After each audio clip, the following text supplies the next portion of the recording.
रहना किसी मानव की कमजोरी नहीं, उसका बड़प्पन होता है। मौन रहना किसी मानव की कमजोरी नहीं, उसका बड़प्पन होता है। वरना जिसको सहना आता है उसको कहना भी आता है।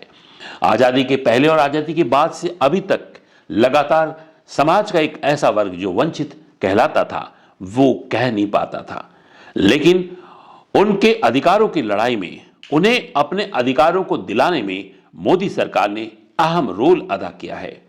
इसी वजह से हाल ही में चुनाव में भी उन्होंने ऐसे जनप्रतिनिधियों को जो चुनाव जीतकर विधानसभा पहुंचे हैं उन्हें बड़ी जिम्मेदारियां दी है। और लोकसभा चुनाव में भी ऐसे ही वंचित वर्गों से जनप्रतिनिधियों की आने की बेहद बड़ी उम्मीद है।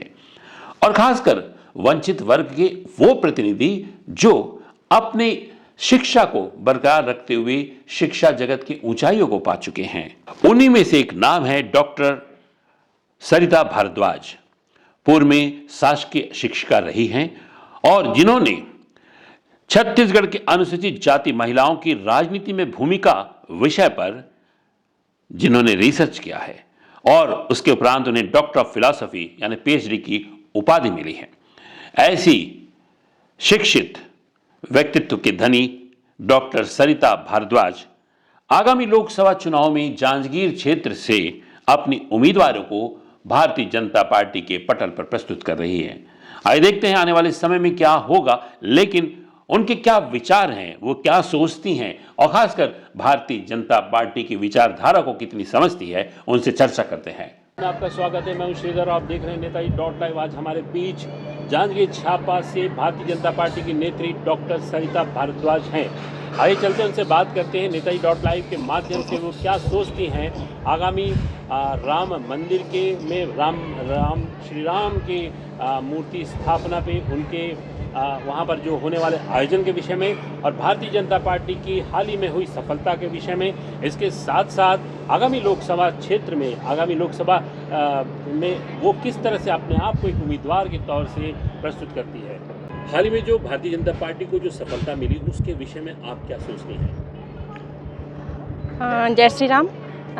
मैं डॉक्टर सरिता भारद्वाज, मैं अपनी सोच के अनुरूप आपको बताना चाहूँगी कि भारतीय जनता पार्टी की जीत के अनुरूप कांग्रेस पार्टी की जो पिछले पंचवर्षीय में जो गवर्नमेंट थी उनकी गलत नीतियों की वजह से जो परिणाम सामने आए हैं वो हम सभी को अपेक्षा नहीं थी, उसके बावजूद भी इतने ज़्यादा अपेक्षित परिणाम आए कि हम कल्पना से बाहर उसको कहेंगे, क्योंकि जनता जो है वो सरकार की गलत नीतियों के कारण बहुत ज़्यादा परेशानी में आ गई थी। और यही वजह है कि आज भारतीय जनता पार्टी बहुमत के साथ में हमारे छत्तीसगढ़ में सरकार बनाई है।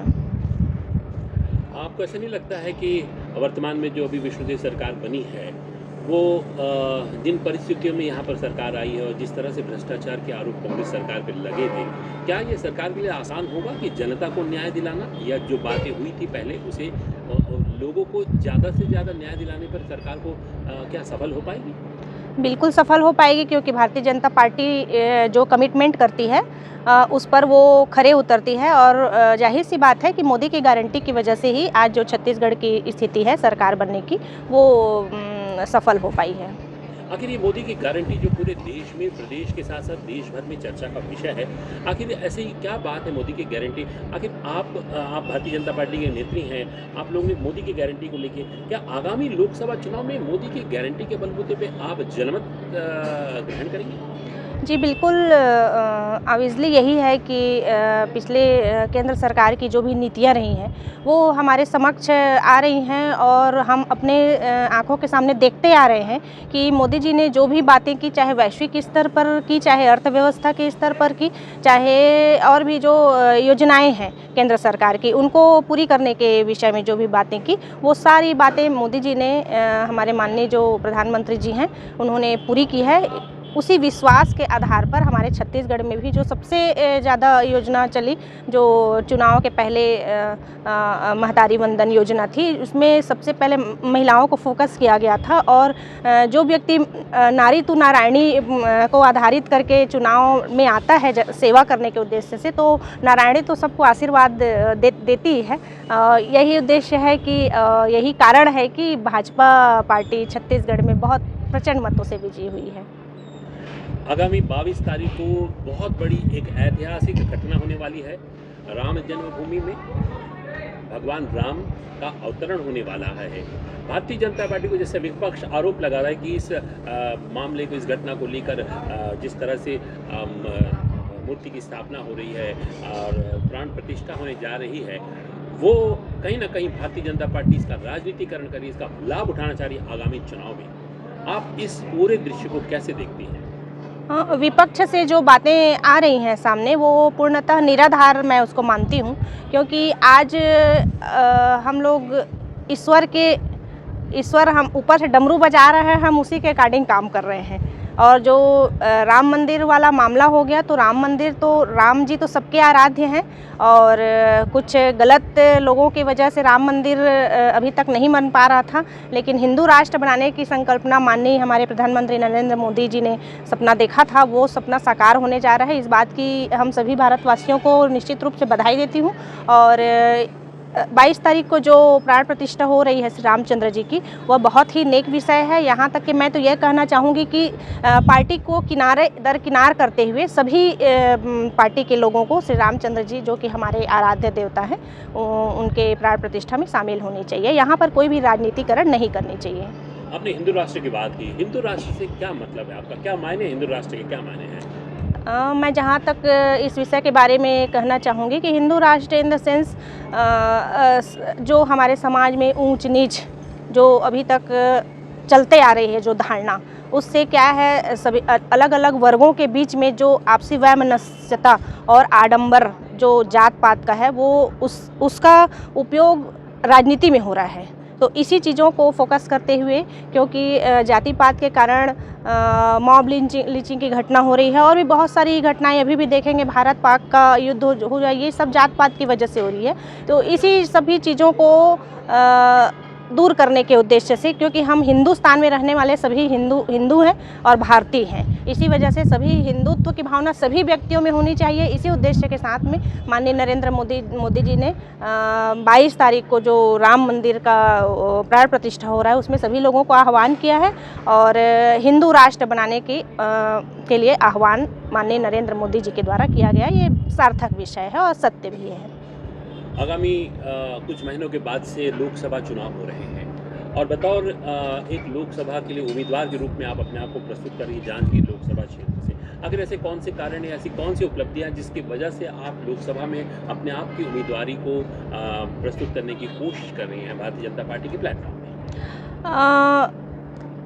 जहाँ तक उम्मीदवारी का सवाल है, मैं चूँकि जांजगीर चांपा लोकसभा से ही बिलोंग करती हूँ, मैंने बहुत करीब से देखा है लोगों की समस्याओं को करीब से जाना है, क्योंकि मैं एक मिडिल क्लास फैमिली से बिलोंग करती हूँ। और जो महतारी वंदन योजना है, चूँकि एक मैं खुद महिला हूँ, इसी वजह से महिलाओं को मैं ज़्यादा सपोर्ट करती हूँ। और एक महिला होने के नाते एक महिला ही दूसरे महिला की परेशानी को समझ सकती है, और मैंने महिलाओं के विषय में ही मैंने रिसर्च किया है 5 साल, मुझे डॉक्टरेट का उपाधि मिला हुआ है। इसी वजह से मैं हाईली एजुकेटेड होने के साथ साथ मैं समाज में भी वर्क करते आई हूँ पिछले कई सालों से। और मैं सोचती हूँ कि मैं मोदी जी की जो आकांक्षाएँ हैं, जो समाज को लेकर, देश को लेकर, उस पर मैं खरा उतरूँगी, और उन्हीं के दिशा निर्देशन पर मैं कार्य करने के लिए अपने आप को आशान्वित महसूस करती हूँ। और मुझे अपने आप पर पूर्ण भरोसा है कि अगर मुझे माननीय मोदी जी, भारतीय जनता पार्टी मुझे उम्मीदवार बनाती है जांजगीर लोकसभा सीट से, तो मैं बखूबी अपने कर्तव्यों का निर्वहन कर पाऊंगी। आपने सरकारी नौकरी छोड़ के राजनीति पे आया, एक बहुत बड़ा चैलेंज है, बहुत बड़ी चुनौती आपने ली है। तो आखिर ऐसी क्या बात थी राजनीति में जिसकी वजह से आपने एक सरकारी नौकरी, एक बहुत निश्चिततापूर्ण जीवन को छोड़ के आप राजनीति के अनिश्चिततापूर्ण वातावरण में आप आई हैं? आखिर ऐसी क्या बात है? देखिए, मैं एक राजनीतिक पृष्ठभूमि से बिलोंग करती हूँ।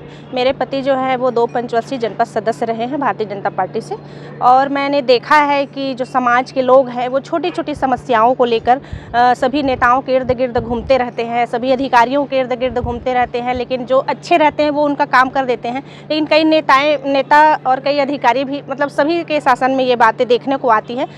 केंद्र से योजनाएँ तो बहुत अच्छे से बनती हैं, परंतु उसका जो इम्प्लीमेंट होता है वो सही रूप से नहीं होने की वजह से उसका दोषारोपण तो सरकार पर ही लगता है। जनता इस चीज़ को नहीं समझ पाती है। तो मैंने इन सब चीज़ों को बहुत करीब से देखा है, क्योंकि समाज में मैंने काम किया है समाज सेविका के तौर पर। तो सरकारी नौकरी में एक बंध के मैं समाज की सेवा नहीं कर पा रही थी जहाँ मुझे जाना चाहिए, क्योंकि मैं एक लाभ के पद पर थी, और राजनीति कहती है कि राजनीति में वही व्यक्ति कदम रख सकता है जो लाभ के पद को उनको छोड़ना पड़ेगा। तो इसी वजह से मैंने सरकारी नौकरी से रिजाइन देके समाज सेवा की दिशा में मैंने अपना कदम बढ़ाया है, और आशा करती हूँ कि मैं हमारे भारतीय जनता पार्टी से लोकसभा की उम्मीदवार बनकर हमारे समाज के लिए, मैं हित के लिए कार्य करूँ। जो सरकार की जो भी जनहित कल्याणकारी जो भी योजनाएं हैं उसका क्रियान्वयन मैं जनता तक डोर टू डोर पहुँचा सकूँ, अधिकारियों के सहयोग से, अन्य नेताओं के सहयोग से। बस मेरा यही कंसेप्ट है राजनीति में आने का और सरकारी नौकरी छोड़ने का।